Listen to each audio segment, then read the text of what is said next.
What? Huh? Huh? I thought that was you. What? Huh? Who's on first? Yeah, exactly. Anyway, whose turn is it to introduce our guests and stuff? Oh, It's your turn, Gary. In my my mellifluous style, did it last week. So it's your Wait, turn. what style? Maleficent. She's a character. Maleficent. From Maleficent. That's from Harry Potter. Yeah. Oh, from Harry Potter. Yeah. Maleficent. Maleficent. Who are we? Why are we here? We don't know yet. We haven't told you. Gary, back to you. Oh yeah. Okay. Eric. Hi there. Top of the evening to you. How are you, sir?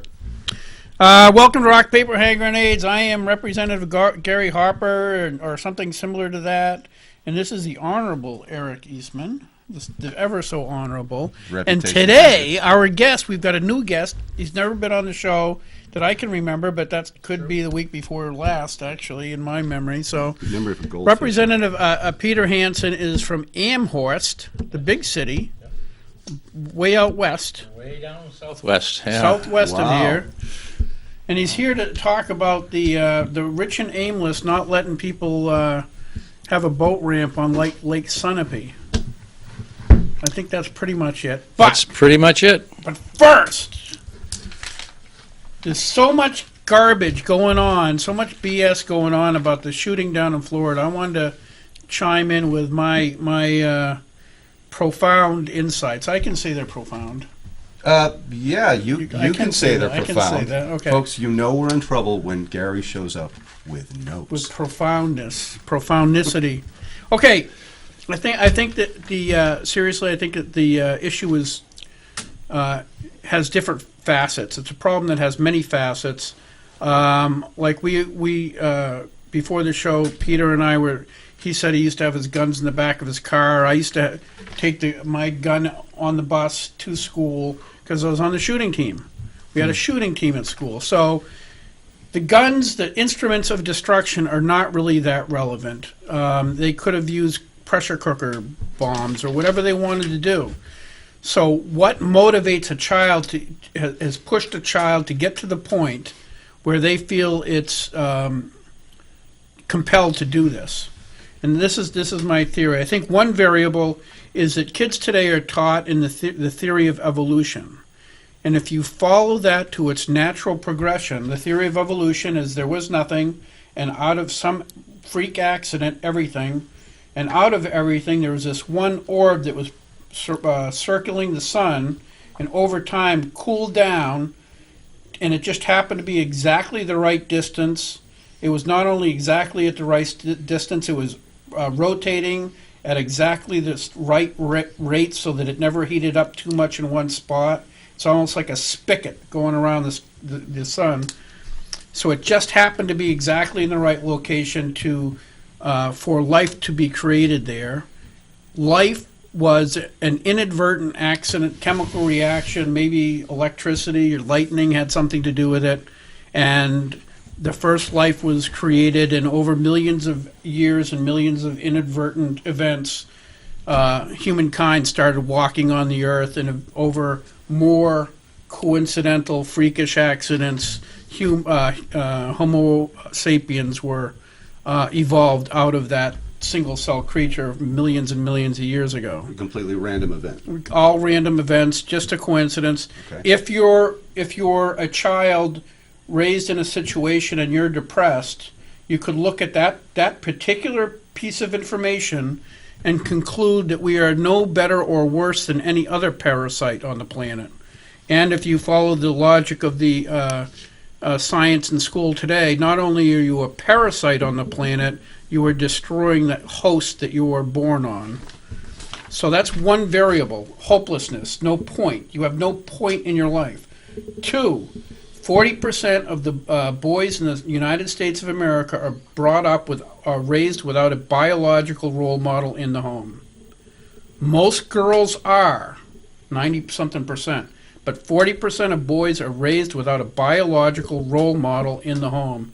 That's only exacerbated in African American communities like Chicago or D.C., where 75% of the boys are raised with no biological role model in the home.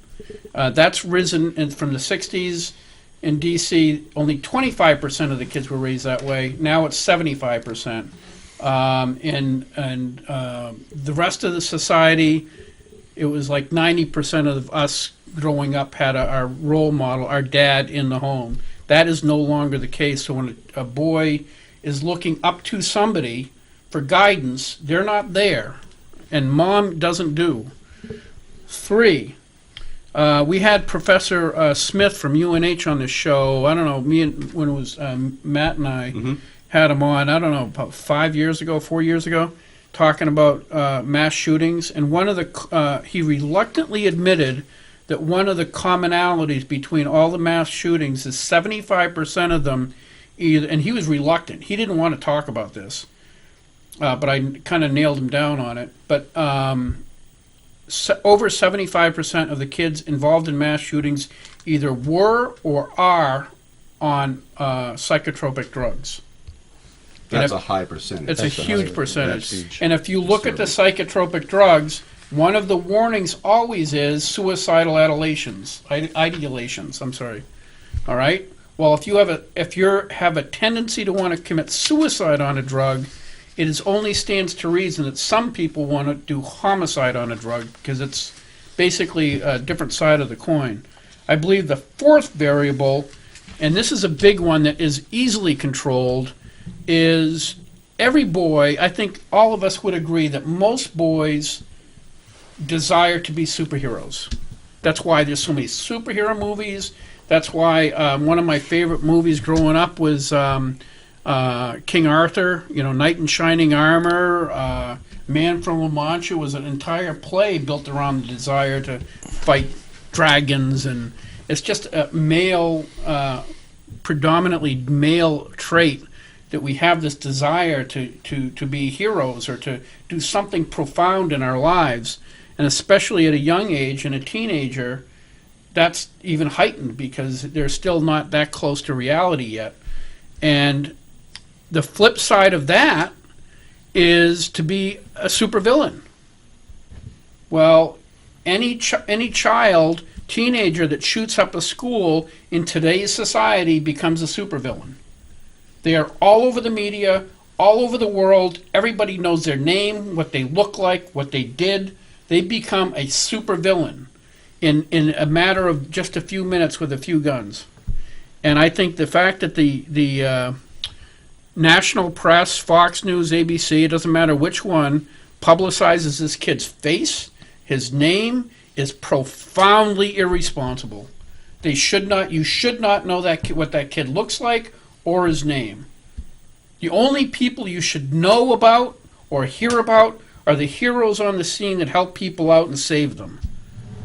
And to me, if we address those 4 things, I think we would go a long way to going back to where we were in the 70s when you didn't hear about school shootings. That's my tirade for today. Good job. That's all I got. It's a troubled culture, and there's a lot going on in this culture now that we never saw. The human race actually never saw as part of its culture. Right. Before, and the aggrandizement of ultra-violence, like video games and whatnot, is a part of the fabric of culture now, especially for the youth. So they have this kind of input, visual, psychological input they didn't have in the past. Well, I think that contributes also to the notion that being super at something is an amoral matter. It doesn't matter if you're supervillain, superhero, as long as you're larger than life. Larger than life, yeah. You get that profound sense that you are potency, or significance, or something. Yeah, it is horrible. But anyway, that's not what we're here for today. No, but thanks for what you had to share. I just wanted to share that because you get it off your chest. Like sharing. I'm a sharing kind of guy. Really. It's a big conversation. A lot of people are having it right now. They're going to keep having it, and stuff like that needs to be said, because why ignore it? Yeah. Well, also they keep focusing on guns, and a lot of it is so evil. It's like they're circling the wagon, waiting for a shooting, just so it's like they've got a. You know how we have a quick response team in military terms? Sure. I am quite positive the left has a quick response team that they show up at these scenes to make as much of it as possible to push gun control. Could be. I'm positive. I'm that's cynical. Anyway. All right. But this is a hopeful show, folks. And yes. We're going to talk about solutions. So to, anyway, to problems we have right here in New Hampshire. Yes. And then back to reality. Representative Hansen. So this problem, for people that don't know, they've got permission to put a boat ramp, the Goose, what is it called? Wild Goose. Wild Goose. Yeah. And Boat ramp in Lake Sunapee, New Hampshire. for how many years ago did that start? Well, it starts a little bit further back than that. Uh-oh. About 116 years ago, the state of New Hampshire wisely passed a law that said that any body of water over 10 acres belongs to all of the citizens of New Hampshire and no one in particular. And the citizens of New Hampshire have a right to access to those bodies of water. Right. 10 acres or more. 10 acres or more. What if the body of water is surrounded by somebody's property? Is that They still have access to that. They have to have access to that water. Oh, okay. So if I own the land, X number of acres, 100 acres, and there's a 10 acre in the middle of water, I still have to. There's got to be a right of way. There's got to There's be got to be some way of Right. access to that. It doesn't Right. necessarily be right away, but some way of access. Okay. Then, not shortly after that, back in, let me check my records here. Back in 1992, there was a law enacted, 233-A, which designated the fact that the Fish and Game could put boat launch accesses on those waters. Right. And so that's where we stand today. There's a big story about what happened over on Sunapee. It was owned by a private person. He went bankrupt. The L-Chip, we all familiar with L-Chip. L-Chip took it over. They sold 3.5 acres to Fish and Game on the lakefront in order for Fish and Game to gain access to the public access to the water. Real Right. quick, Representative Hansen, for those at home, L-CHIP stands for? It is a program, and I can't be definitive on that. Gosh, I It's should know it's a program What where does it do?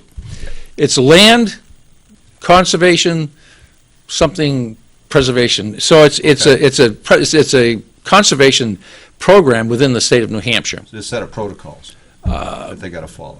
Yes. That kind of Yeah, thing. yeah. Okay. Yeah. Just So- want to clarify that. Thank you. Didn't mean to. I wish I had thought about that, explaining that. In any event, the residents in the towns surrounding that are on the Lake Sunapee, particularly Newbury. You want to know what it means? Sure.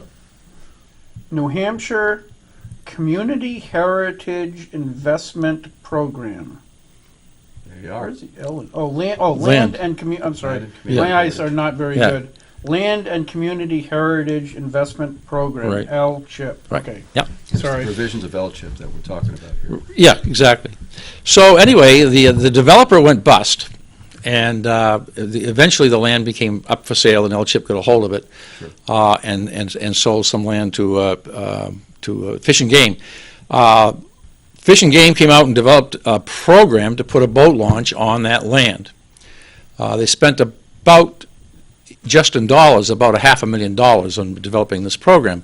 But during the 30 years between 1992 and today, there's been a constant legal battle put on by the Lake Sunapee Protective Association to prevent access to their lake. Now, their lake is my lake. It's not their lake, it's our lake. And so eventually, when all was said and done, it went through the Superior Court in the state of New Hampshire, they were found to be in error. It went to they appealed that to the Supreme Court in the state of New Hampshire, and it was found to be in error. And so we had a clear way to go to building the boat ramp on Lake Sunapee. Obviously, I guess I will say obviously, there's a need to obey certain Department of Environmental Services things, land shore protection, and things of that nature. And so there was permitting involved on the design of this boat ramp. And by their putting up so many barriers to access to the boat launch project, these permits were beginning to start to run out because they're only good for a certain amount of time. And you can apply for an extension, and an extension has been and was applied for. As of midsummer, late summer last year, one of the critical DES permits was about to run out and needed to be renewed. There is some controversy whether or not the whether or not the governor had to bring the permitting to the executive council to get it approved or not. That is an unsettled case, again, still in court. However, the governor pocketed the permit and did not get it on the agenda for the executive council to move one way or the other. It's not necessarily to say that they would have gone that way, but they didn't have the opportunity to go that way. So essentially he pocket vetoed the whole project after 30 years, almost 30 years of attempts to get what's legally right, which has been proven by the New Hampshire Supreme Court, which has done everything that they can to have these people understand that it's not their lake. I would also mention, though. I just noticed the background. Yeah, that's kind of. I think that's Winnipesaukee, though. I would also say this, though. Let's see, where was I going? During the 30 years that they spent close to $750,000 on court costs and time, this is the Lake Sunapee Protective Association, $750,000. They kept telling everyone that it wasn't that they didn't want people to have access on their lake, but we will spend $750,000 to make sure you don't get on our lake. So moving ahead now, I was very upset. Firstly, I should say this: I have never owned a boat. I don't care to own a boat, and I have nothing against boat owners. However, that's not my thing. But I was raised in New Hampshire, and I have a particular fondness for my state. And when I saw what happened with that permitting, it incensed me. That is not the New Hampshire way. The New Hampshire way is we do it the right way. We don't push our way through and do things on our own, by ourselves, without permission or without whatever of the people of New Hampshire, because it's their lake. It's not his lake. And so this is where we stand today. I introduced a bill to reinstate what was uninstated last summer, HB 1706, and it duplicated what was in our hands last August. And I think I did not mention one other thing too as well. It's very important, as a matter of fact.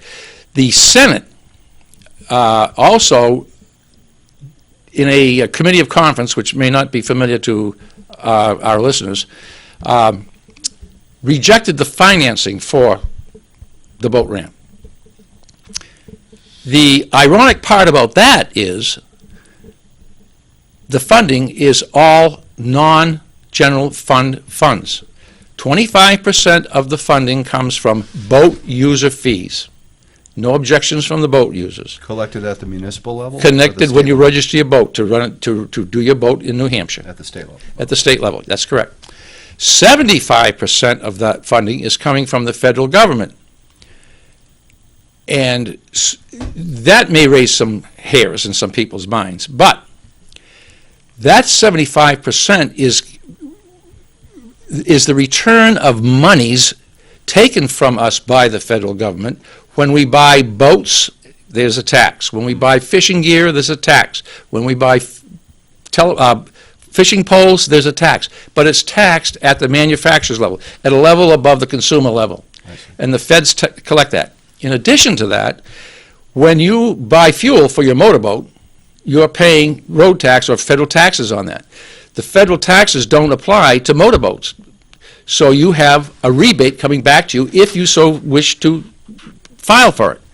Many people don't file for it. So as a result, there's a ton of money available out there, and it's appropriated by a number of different formulas for every state, and so that's where the money comes from. The Senate refused to fund that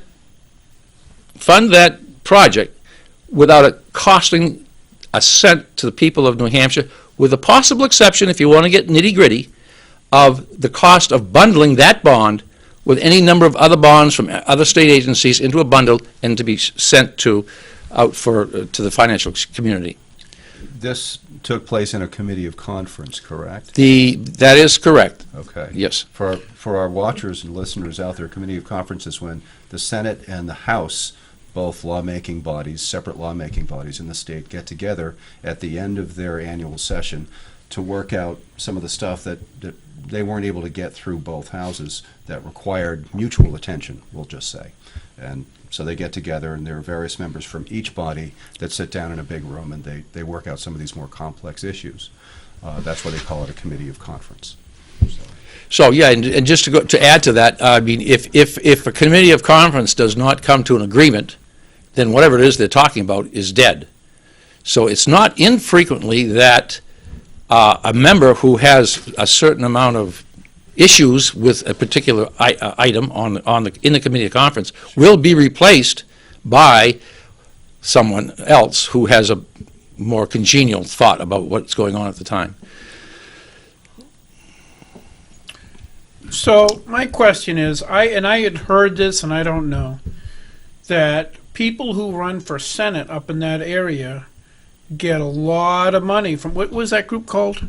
Lake Sunapee Protective Association. The Lake Sunapee Protective Association. Is there any way of tracing the money that goes from them? Or do the individuals who donate to that just directly donate to candidates? Like, obviously, the governor has some stake in this.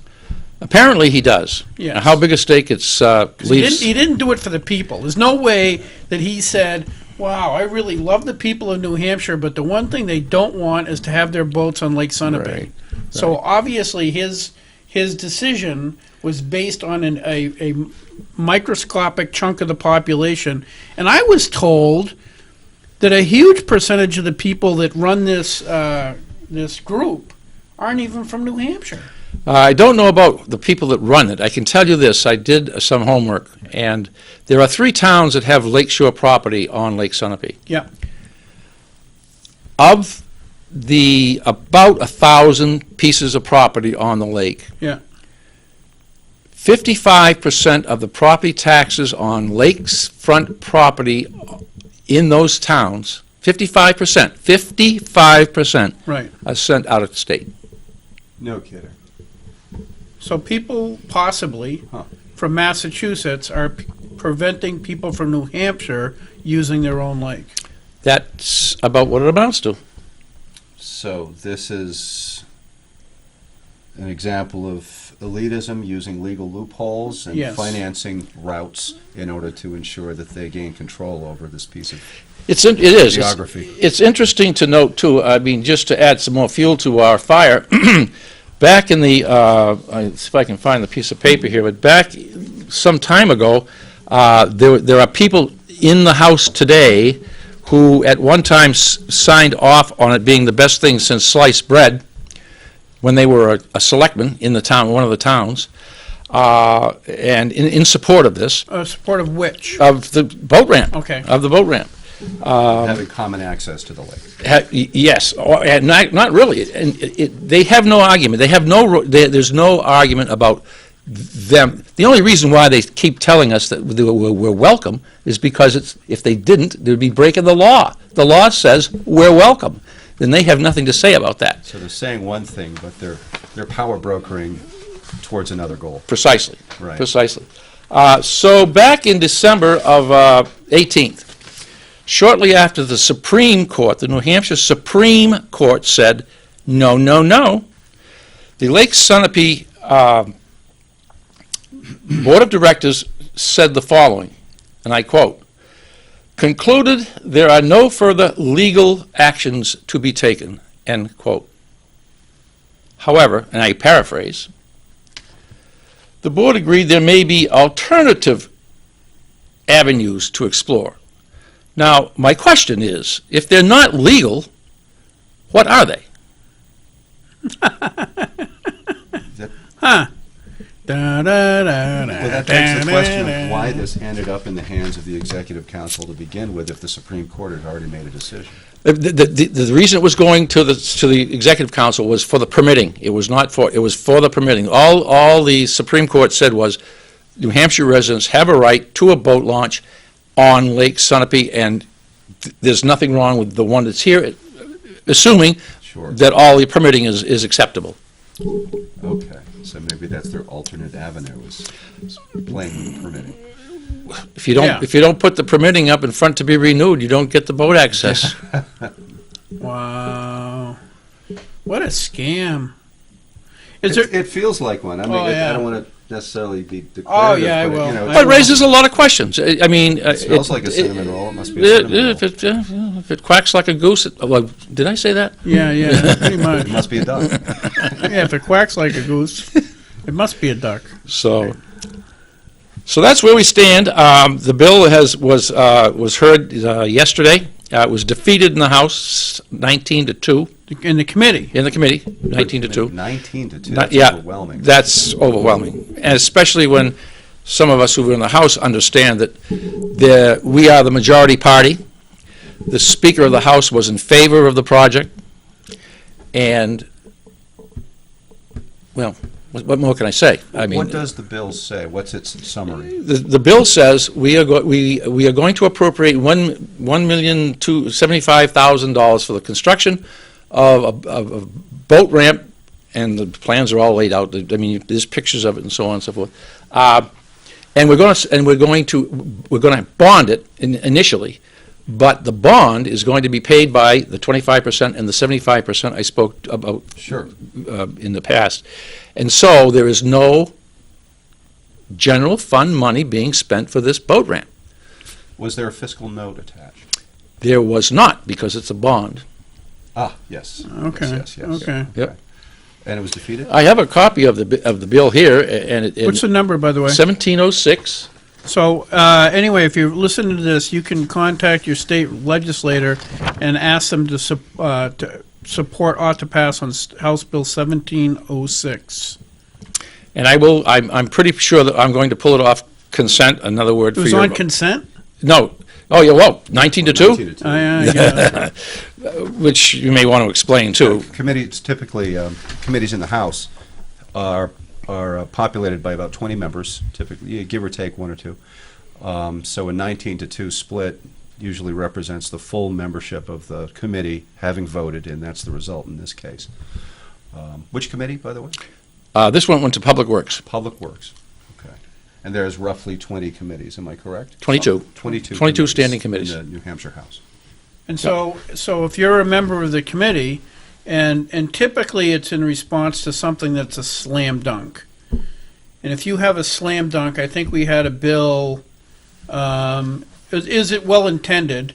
I believe that was a slam dunk, but it was a bill by Representative Murphy from here in Manchester to require the courts to pay, to tell, if you're suing me, or I think it was civil case, but if you're suing me, I have to pay your legal fees if you lose, if Okay. I lose, Yep. right? Yep. Which sounds good and reasonable until you get to the point where somebody trips and falls in front of Walmart, and Walmart says, take a hike. And they say, well, I'll sue you. You can sue me, but if you lose, you're going to owe me $1 million in legal fees. You're going to lose your house, Yeah. and you'll owe me for the rest of your life. Oh, well, maybe not. Maybe I won't sue you. I can limp like this for a long time on without having to pay $1 million.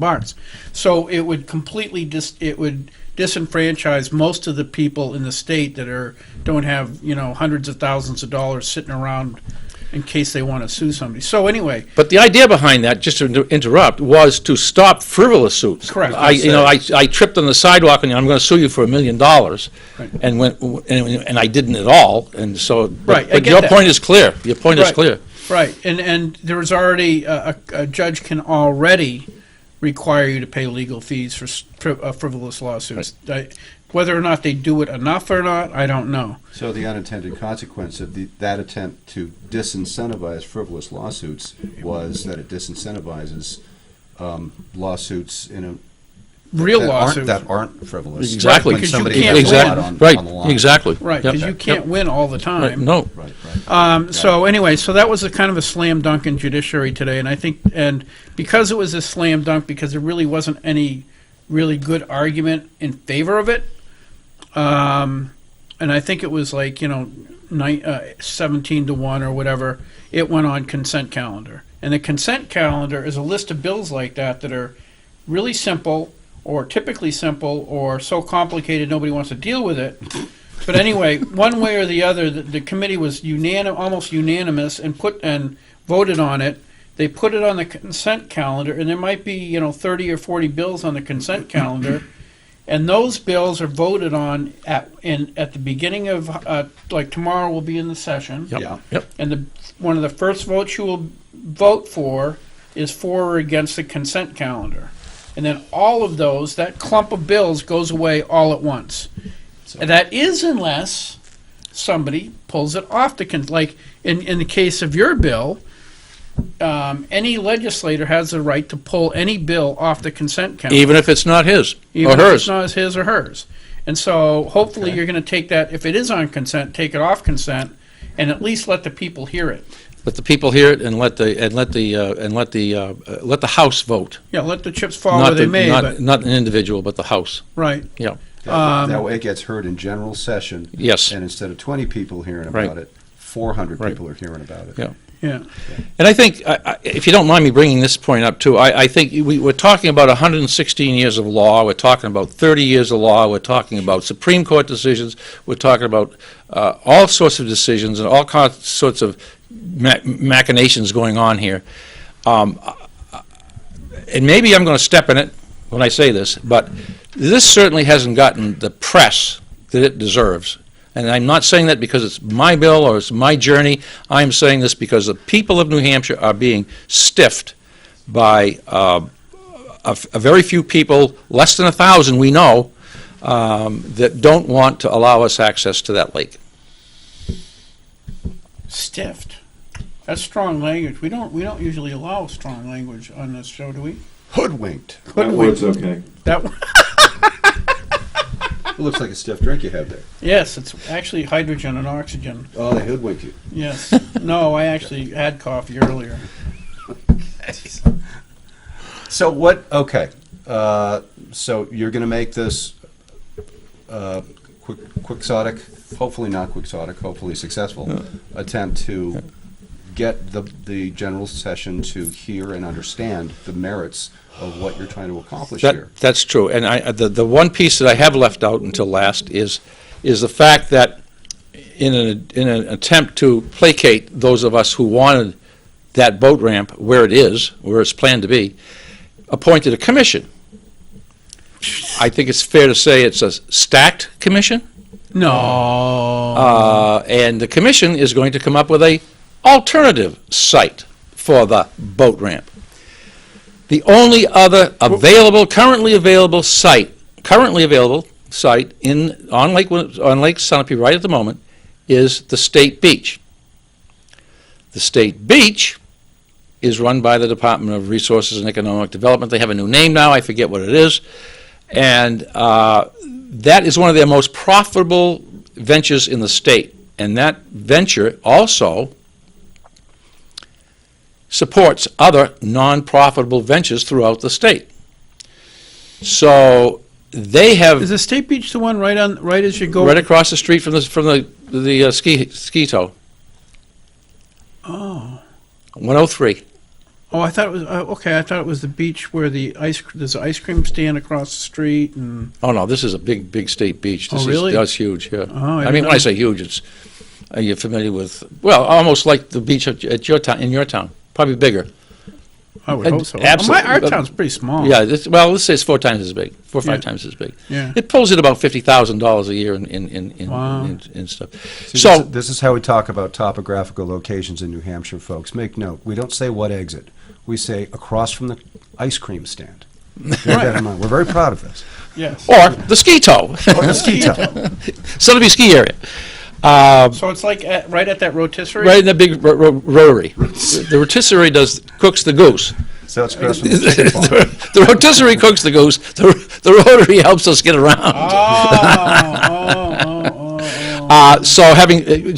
Just to bring that up, so there's been a commission that's going to have it's going to publish its findings on the 1st of March, and it almost goes without saying that in spite of all attempts to make it look like it was a really fair and true and honest attempt to find a reasonable site, we have the State Parks Division upset about the fact that they're going to ruin their gig, and in order for it to meet the spirit of the law, there is a boat launch at the beach now, but it is about, without exaggeration, maybe 2 feet deep. It's probably, I'll try not to exaggerate, 25 feet wide, maybe, and it's on a brook. That is going to, so you can put a bass boat in there because it's flat bottomed. Yeah, But you're not going to put a hull, it's almost impossible, not impossible, but almost impossible, to put a deep hulled boat in there. Anything with any kind of displacement can't fit. Exactly. And again, the law doesn't say you can only put bass boats on New Hampshire lakes. You should be able to put all boats on New Hampshire lakes, within reason at least. Maybe not a steamboat, although they had steamboats on Lake Sunapee at one time. Oh, wow. So They just don't want non-elite. Was that across the street from the ice cream stand? that was across the street from the ice cream stand. So you made me lose my train of thought. Yeah, You do that a lot. Yeah, I bet, yeah. my job.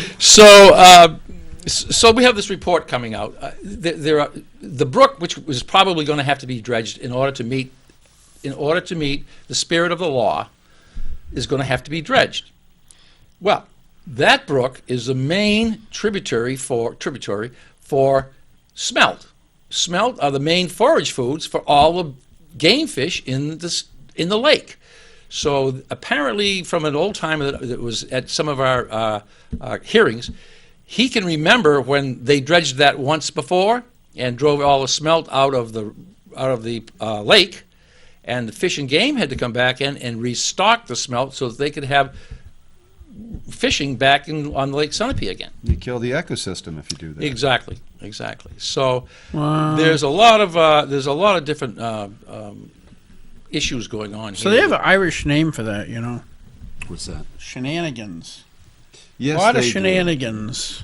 Well, Not that I I'm have to be culturally careful because I want to appropriating. get my bill passed. I have to have I either have to have enough votes to get this thing passed without overriding a veto, or else I have to have the governor sign it. Right. So, So you how don't do want to we- use the word shenanigans? I could do the PI for you if you want. PI. I want to see how long it takes before you get gavelled. That'd be great. I haven't been Okay, so ga- here's oh, a question. Best case scenario, your bill passes. Yep. Okay? Yep. Hail Mary, bill passes. Yep. Now, how does this square with the fact that the governor exercised his right to pocket veto on the matter of permitting, or not permitting? It was. It was permitting. Okay. So what happens The then? next step, as you will probably know, is we have to get it by the Senate. Sure. The Senate has to agree to finance it, which they did not do the last time, as I recall Yeah. saying. Once that's done, then it would seem that the Fish and Game would have the permission to start the re-certification, the re-permitting all over again. One advantage that Wild Goose has over any alternative is Wild Goose is a known. They've been all through the permitting once before. It's all been signed off on. They know what it's about. Maybe they'll have to do some retesting in certain areas, but it certainly will not delay the access to that lake like any new spot would. So one of the favorite things that we like to say here is access delayed is access denied. Wow, what's a famous saying, if I remember correctly? That's almost as good as if the glove fits, does not fit, you No, must the have glove quit. doesn't fit. Doesn't Yeah, fit, you same must have thing, quit. really. Yeah, that's Cochrane-esque. Then eventually, once the permits are there and we're ready to go, the money should be there because it's been bonded.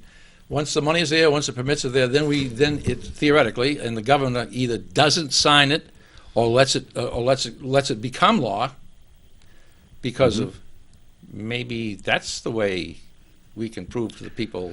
I think you're actually right. Your point a little while ago is the real big issue is not the idea, because the idea is very sound. It's that it doesn't have enough press. I think if most of the people in New Hampshire knew that a majority holding Massachusetts residents were preventing New Hampshire residents from using Lake Sunapee, I think that would carry the day. I would prefer to say out of state, because I'm not sure where all those out of state tax bills go, but they're not New Hampshire's. Right. Sure, sure. But if you say Massachusetts, the thing is, Well, that is an infuriating word. That's exactly. It's all, yeah. It's also a little acrimonious potentially. A little bit. Just a little bit. You know. I think it's important to note for you guys, especially just because of what we're doing here tonight. Aerosmith has a place on Lake Sunapee, as does those guys are from there. Okay, and as does the famous NPR writer. Is it Brown? Who wrote the Vietnam War? He's a very, very famous writer. He's a writer, specifically. Yeah. Writer. Yeah. Okay. Yeah. Are they members? We don't read, so I don't know how we're of supposed to this know that. organization? I don't know. Or contributors? I don't know.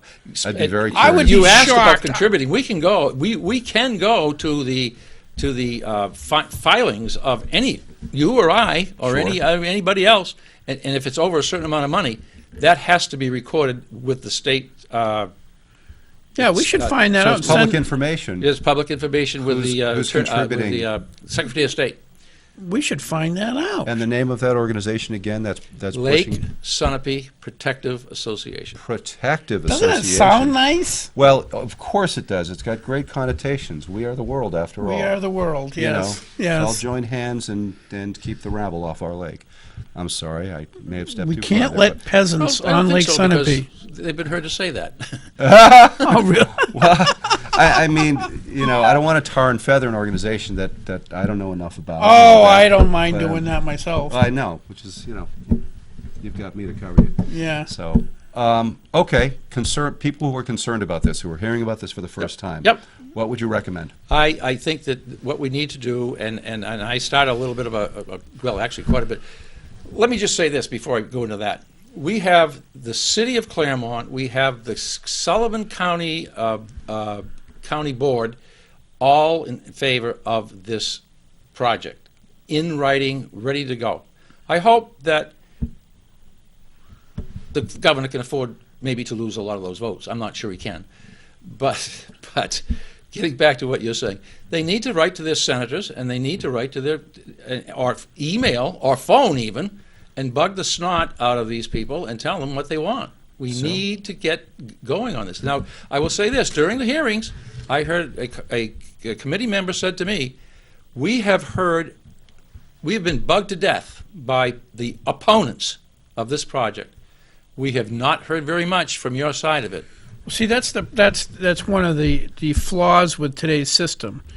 I listen to radicals. I listen to Rush Limbaugh a lot when I can, and he had, I think it was 10,000 quote unquote people contacting his sponsors and saying, if you keep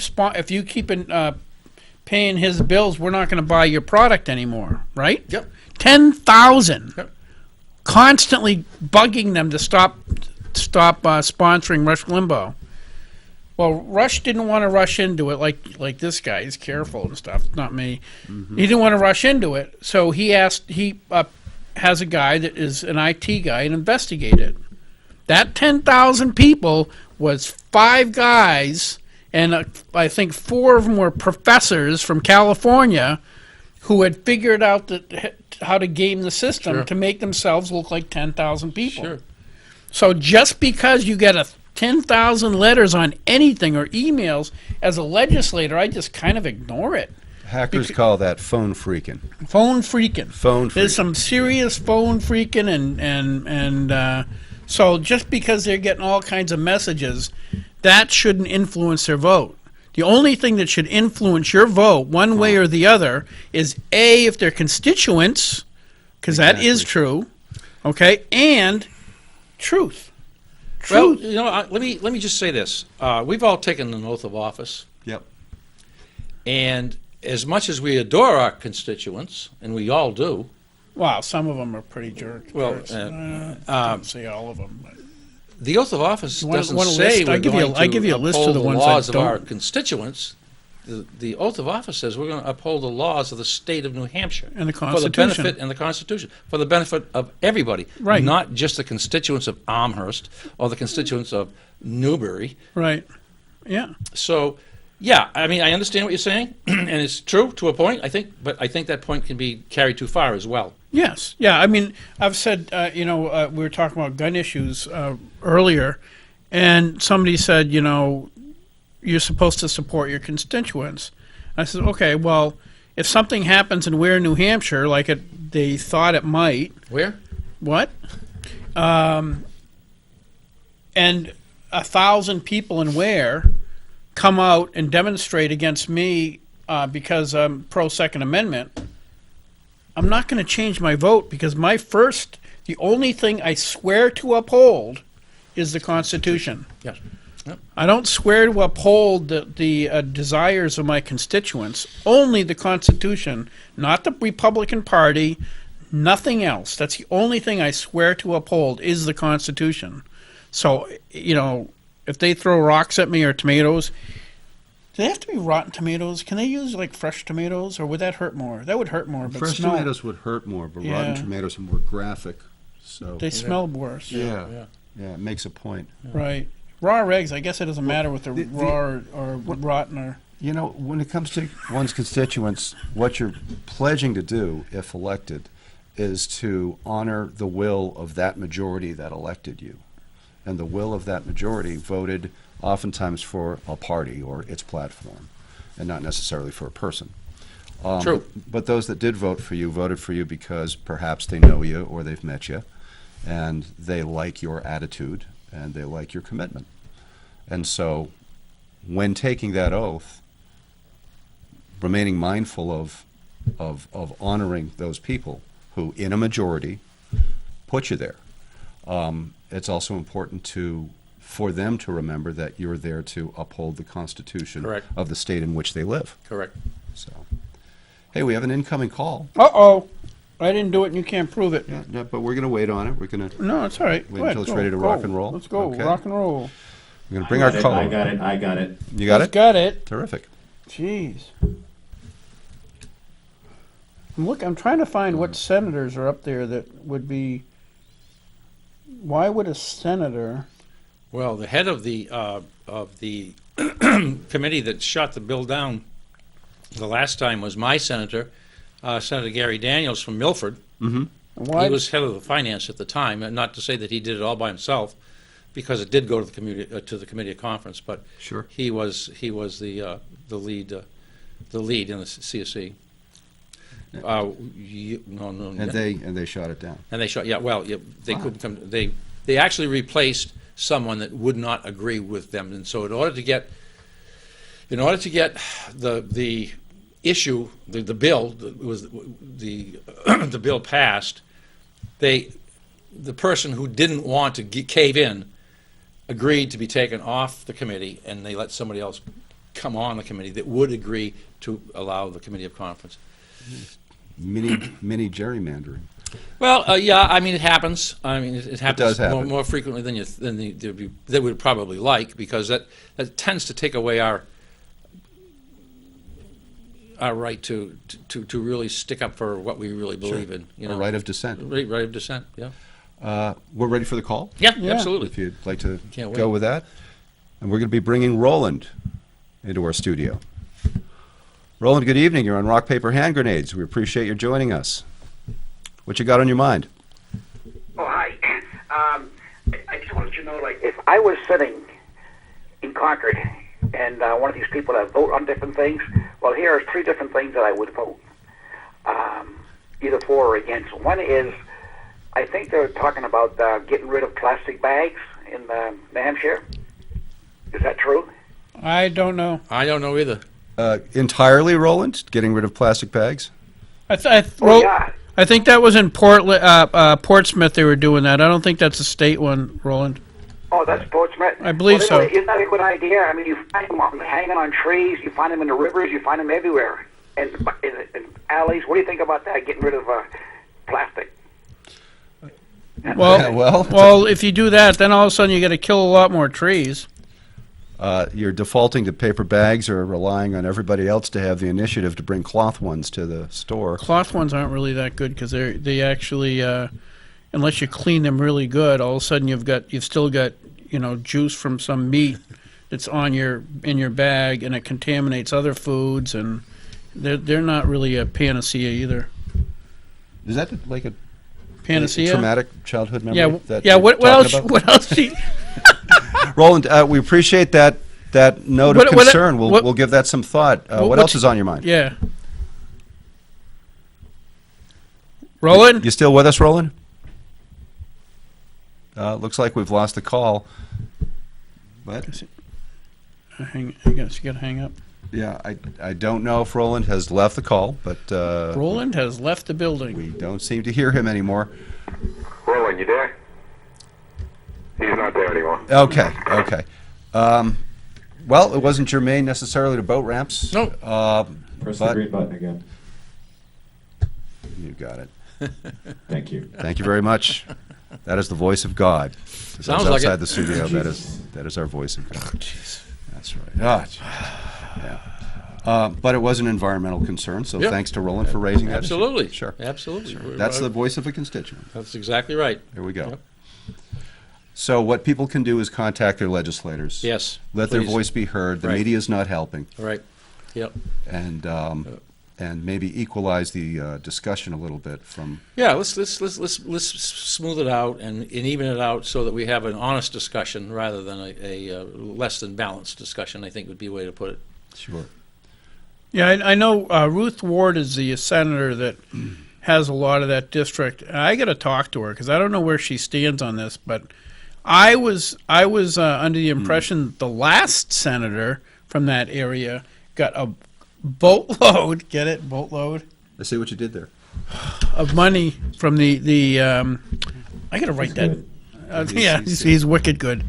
From that, what's that organization again? Lake Sunapee Protective Association? Lake Sunapee Protective. Would that be Senator Odell? I'm not saying. The previous senator from that district is... Was it Odell? Or it wasn't. Sanborn was up there that way I too. don't think so. No. No? I went to school with Odell. Oh High yeah, school. yeah. Wow. And what was the deal with him? That's a tough district. That's a very, very tough district. I mean, Claremont's got a Republican mayor, Right. but it's heavily into Birkenstock and Birkenstock. saving the world and Well, they border Vermont and Yes, the exactly. prevailing worldview, I'm Right. sure. What is Birkenstock? I know I've heard that like 1,000 times, but I never. Is it like socks or something? it's like Very close. very close. Is it? Footwear? We'll accept your answer. Yeah, it's half a sock, actually. Half a sock. Well, because you can see half your foot when you're wearing them. So they're... Is this? Never mind. And is People wear socks with Birkenstocks, and when they do, they Yes. make quite a statement. Yes, they make a statement. So is this like a reference to like the hippy dippy weatherman, George Carlin type thing? I think the word hippie fits from a colloquial. Remember? Do you ever but see that the hippy dippy weatherman, No, George I Carlin? haven't, no. I don't know if people say dippy anymore, but I remember when George Carlin did that routine. Because It was really good. he was on Johnny Carson's going tonight. He's like wicked high, acting like he's super high. Tonight it's gonna be dark. It'll be continued dark throughout the night with widely scattered light in the morning. Hippie dippy. That weatherman would have worn Birkenstocks. Let's Yes. just Okay. So that's what we're talking about. But So we're not saying that everybody up near the lake region No, wears and to be fair, odd and to be clothing. fair, I mean, the people have an investment in their homes up there. Yeah. I would say that the value of their homes is only increased by the fact that it's on my lake, or our lake. Right. It certainly isn't their property. This increased the value of our lake. But there are in some respects they are sincere. I mean, they don't want to see their way of life change. Many of them have grown up there their whole lives, and any place that So you're saying basically they're up there and they're entrenched. They're collectively saying we can't let those people we don't want those people on our lake. into our lake. On our lake, right. Get it? See what I did there? That was really good. I like that one a lot. And bear this in mind. The road that goes from our area to Lake Sunapee is Route 103. And 114. And yes. But on 103 there's a rock that says... Oh, no, Chicken 103. Farmer. Chicken Farmer. Yeah. Right. That's right before you get it. Chicken Farmer That's rock. right before you get to the ice cream stand. Which they had to restore after having painted over once, thinking it was unsightly, and everybody went crazy. Somebody complained to the DOT. Yeah. And DOT went up and wiped it up. Squeaky And then they wheel. re-stenciled it. And they went nuts because it was so iconic. It was our Chicken Farmer. Yep, exactly. There have been news stories and all kinds of stories about that, and Yes. the origins, and people speculating what Who it was, and if he's still around, if they're still around. yeah, who's the chicken farmer? Who the All that chicken kind of farmer stuff. is. It's a big deal. Exactly. Yeah. That is pretty funny. Yeah. And I like the ice cream stand. So I'm still left with lingering questions about how people who are part of the protective association or the Lake Sunapee Protective Group are defining the word protective, and also how they're defining the word those people. Well, I don't know about those people. I will say this: they have a very active program on keeping milfoil out of their lake. They have people that volunteer and go down to the beach and search the boats and so on and so forth, make sure that doesn't happen. What do they call it? Not some kind of species, milfoil. invasive species, Yeah. mussels and things like that. However, the choice between wild goose, which is a deep water, colder spot on the lake, That's the boat ramp itself. Yeah. Then is what's inevitably probably going to be the alternative, the beach, Sure. is warm water, shallow. Guess what? It's a beach, and that promotes milfoil. Yeah, the other thing too is that if they really cared about, if that was their only objective, there is more than, I believe there are ways to make sure as you're launching a boat that the bottom of the boat is cleaned as it's being launched. True. I can invent that in my brain right now. It's not that complicated to overcome that. If it was the fact that they were afraid of milfoil, I get it. If it's because we don't want those people on our lake, then that's a different issue altogether. Say goodbye, Gary. Representative wrap up. Hansen, thank you very much Thank for you, coming gentlemen. on. Appreciate Call it. your You senators, call survived. your representatives, Hey, make this a public discussion. I'll see you next week. Yes, All you right, will. take care, guys. Thanks for joining.